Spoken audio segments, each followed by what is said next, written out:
जय श्री कृष्णा। गीता के प्रथम अध्याय का महात्म्य। एक समय पार्वती जी ने पूछा, हे महादेव जी, किस ज्ञान के बल से आपको संसार के सब लोग शिव शंकर कहकर पूजते हैं? मृग छाला ओढ़े, सब अंगों में शमशान की विभूति लगाए, गले में शरप और नरमुंडों की माला पहने हुए हो, इनमें तो कोई भी पवित्र नहीं है, फिर आप किस ज्ञान से पवित्र माने जाते हो? ये आप कृपा कर कहिए। श्री महादेव जी बोले, हे प्रिय सुनो, गीता ज्ञान को हृदय में धारण करने से मैं पवित्र माना जाता हूँ और इस ज्ञान से मुझे बाहर के कर्म नहीं व्यापते। तब पार्वती जी ने कहा, हे भगवान, जिस गीता ज्ञान की आप ऐसी स्तुति करते हैं, उनके श्रवण करने से कोई कृतार्थ भी हुआ है? तब महादेव जी ने कहा, इस ज्ञान को सुनकर बहुत से जीव कृतार्थ हुए हैं और आगे भी होंगे। मैं तुमसे ये पुरातन कथा कहता हूँ, तुम श्रवण करो। एक समय पाताल लोक में शेषनाग की शैया पर श्री नारायण जी ने नैन मूंद कर आनंद में मग्न थे। उस समय भगवान के चरण दबाती हुई श्री लक्ष्मी जी ने पूछा, हे प्रभु, निद्रा और आलस्य तो उन पुरुषों की व्याप्ता है जो जीव तामसी हैं, फिर आप तो तीनों गुणों से अतीत हो। श्री नारायण जी प्रभु वासुदेव हो, आप जो नेत्र मूंद रहे हो, इससे मुझको बड़ा आश्चर्य है। श्री नारायण जी बोले, हे लक्ष्मी, मुझे निद्रा आलस्य नहीं व्यापता। एक शब्द रूप भगवत गीता, जो उसमें जो ज्ञान है उसके आकार रूप है, तैसे ये गीता शब्द रूप अवतार हैं। इस गीता में ये अंग हैं। 5 अध्याय मेरा मुख है, 10 अध्याय मेरी भुजा है, 16वां अध्याय मेरा हृदय है, मन और मेरा उदर है, 17वां अध्याय मेरी जंगा है, 18वां अध्याय मेरे चरण हैं। गीता के सब श्लोक ही मेरी नाड़ियाँ हैं और जो गीता के अक्षर हैं वह मेरे रोम हैं। ऐसा मेरा शब्द रूपी जो गीता ज्ञान है, उसी के अर्थ में हृदय के विचार करता हूँ और बहुत आनंद को प्राप्त करता हूँ। लक्ष्मी जी बोले, हे श्री नारायण जी, जब श्री गीता जी का इतना ज्ञान है तो उसको सुनकर कोई जीव कृतार्थ भी हुआ है, सो मुझसे कहो। तब श्री नारायण जी बोले, हे लक्ष्मी, गीता ज्ञान को सुनकर बहुत से जीव कृतार्थ हुए हैं, सो तुम श्रवण करो। एक शूद्र वर्ण प्राणी था जो चंडालों के कर्म करता था और तेल लवण का व्यापार करता था। उसने एक बकरी पाली। एक दिन वह बकरी चराने को वन गया और वृक्षों के पत्ते तोड़ने लगा। वहाँ एक सर्प ने डस लिया, जिससे वह तुरंत मर गया। मरकर उसने बहुत नरक भोगे, फिर बैल का जन्म पाया। उस बैल को एक भिक्षुक ने मोल लिया। वह भिक्षुक उस पर चढ़कर सारे दिन मांगता फिरे।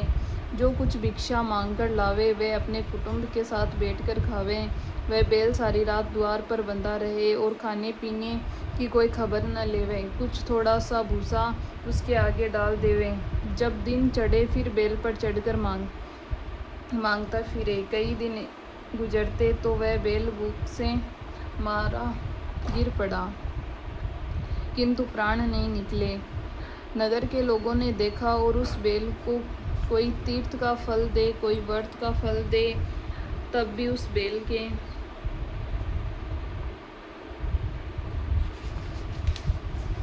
प्राण नहीं छूटे। एक दिन गणिका आई, उसने लोगों से पूछा, ये कैसी भीड़ है? तो उन्होंने कहा, इसके प्राण नहीं निकलते, अनेक पुण्यों का फल दे रहे हैं तो भी इसकी मुक्ति नहीं हो रही है। तब गणिका ने कहा, मैंने जो कर्म किया है उसका फल मैंने इस बैल के निमित्त कर दिया है। इतना कहते ही बैल की मुक्ति हो गई। तब बैल ने एक ब्राह्मण के घर जन्म लिया। पिता ने उसका नाम सुशर्मा रखा। जब बड़ा हुआ तो पिता ने उसको पढ़ाया, तब उसके पिछले जन्म की सुध रही। उसने एक दिन मन में विचार किया कि जिस गणिका ने मुझे बैल योनि से छुड़ाया था उसका दर्शन करूं। विप्र चलते चलते गणिका के घर गया और कहा, तू मुझे पहचानती है? गणिका ने कहा, मैं नहीं पहचानती हूँ, तू कौन है? मेरी तेरी क्या पहचान है? तू विप्र और मैं वेश्या। तब विप्र ने कहा, मैं वही बैल हूँ जिसको तूने अपना पुण्य दिया था। तब मैं बैल की योनि से छूटा था, अब मैं विप्र के घर जन्मा हूँ। तू वह अपना पुण्य बता। गणिका ने कहा, मैंने अपने जाने पुण्य नहीं किया, परंतु मेरे घर एक तोता है, वह सवेरे सवेरे कुछ पढ़ता है, मैं उसके वाक्य सुनती हूँ, उस पुण्य का फल मैंने तेरे निमित्त दिया था। तब विप्र ने तोते से पूछा कि तू सवेरे सवेरे क्या पढ़ता है। तोते ने कहा, मैं पिछले जन्म में विप्र का पुत्र था। पिता ने मुझे गीता के पहले अध्याय का पाठ सिखाया था। एक दिन मैंने गुरु से कहा, मुझको आपने क्या पढ़ाया। तब गुरुजी ने मुझे श्राप दिया कि तू सूआ हो जा। तब मैं सूआ हुआ। एक दिन फंदक मुझे पकड़कर ले आया। एक विप्र ने मुझे मोल लिया और ये विप्र अपने पुत्र को गीता का पाठ सिखाता था। तब मैंने भी ये पाठ सीख लिया।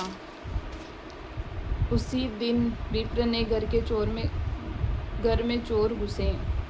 उनको धन तो प्राप्त न हुआ, किंतु वह मेरा पिंजरा उठाकर ले गए। उनकी ये गणिका मित्र थी, वह मुझे इसके पास ले आए। सो मैं नित्य प्रातः गीता जी के पहले अध्याय का पाठ करता हूँ। वही ये गणिका सुनती हैं, पर इस गणिका की समझ में नहीं आता। मैं जो पढ़ता हूँ वह इस गणिका ने तेरे निमित्त दिया था। वह श्री गीता जी के पहले अध्याय का पाठ का फल है। तब विप्र ने कहा, हे तोते, तू भी विप्र है, मेरे आशीर्वाद से तेरा कल्याण हो। सो हे लक्ष्मी जी। विप्र ने इतना कहते ही तोता भी मुक्ति को प्राप्त हुआ। तब गणिका ने बुरे कर्म छोड़ दिए और भले कर्म ग्रहण कर लिए। नित्य प्रति स्नान करें और गीता जी के प्रथम अध्याय का पाठ करें, इसमें उसकी मुक्ति हुई। जय हो गीता जी की जय हो। जय श्री कृष्णा, जय श्री राम। गीता जी के पहले अध्याय का महत्व समाप्त हुआ।